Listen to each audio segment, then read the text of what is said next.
Islam and Hinduism explained. Key differences and similarities. Imagine standing at a crossroads where two ancient rivers of thought meet, each carrying centuries of philosophy, ritual, and spiritual insight.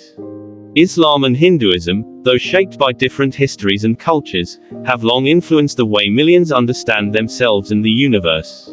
Today, let's walk through these spiritual landscapes, not to compare which is superior, but to understand how the differences and similarities form a richer picture of human belief.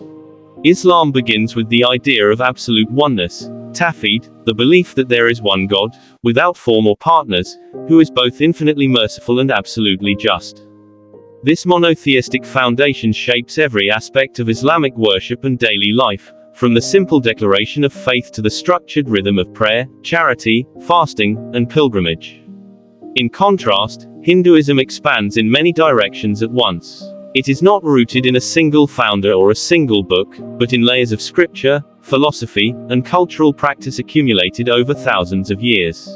Hindu belief can embrace one God, many gods, or the divine in all existence.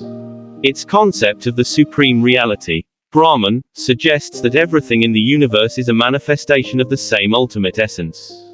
These different theological frameworks naturally shape different spiritual practices. In Islam, worship is centralized around devotion to one God and adherence to the teachings of the Quran and the Prophet Muhammad. The rituals are precise, equalizing, and shared across the Muslim world.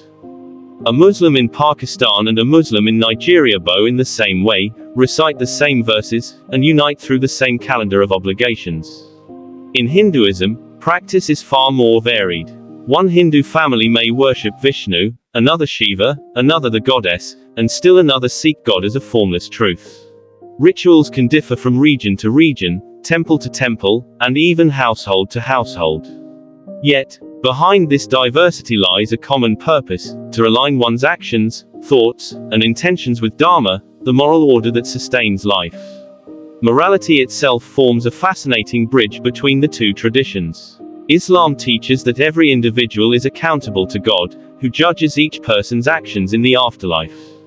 Good deeds, sincerity, and compassion are paths to paradise, while injustice and harm weigh heavily on the soul.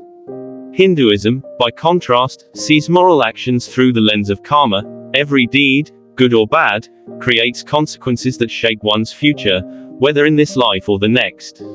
Though the mechanisms differ, divine judgment versus cosmic law, the core message is astonishingly similar.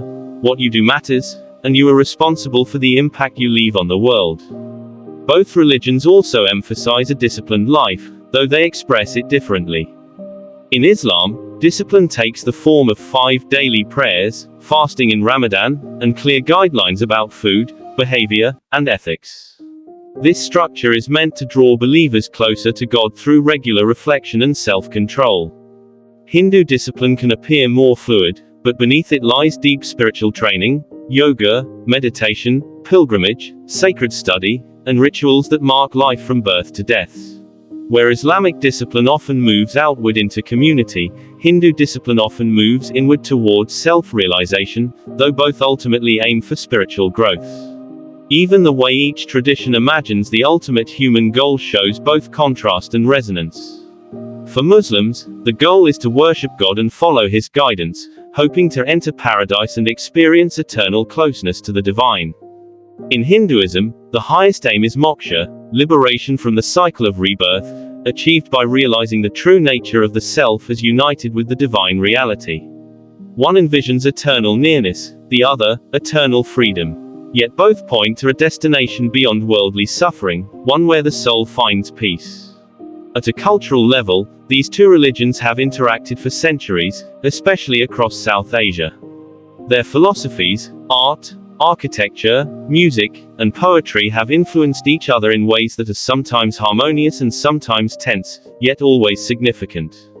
The shared values of charity, hospitality, family devotion, and respect for elders run deep in both communities, shaping societies beyond the boundaries of religion. Ultimately, understanding Islam and Hinduism is not about listing differences or ranking beliefs. It is about recognizing how two profound ways of seeing the world reflect humanity's search for meaning. One emphasizes the unity of God, the other, the unity of existence. One follows a clearly defined prophetic tradition, the other, a vast tapestry of teachers, texts, and paths. Yet both call people toward compassion, responsibility, and the quest for something greater than themselves. In a world often divided by misunderstanding, learning about these traditions is not just an intellectual exercise, it is a bridge. And standing on that bridge, we can see that even when beliefs diverge, the human longing for purpose, truth, and connection flows in every direction, like rivers that ultimately lead to the same vast ocean of meaning. Thanks for watching the video.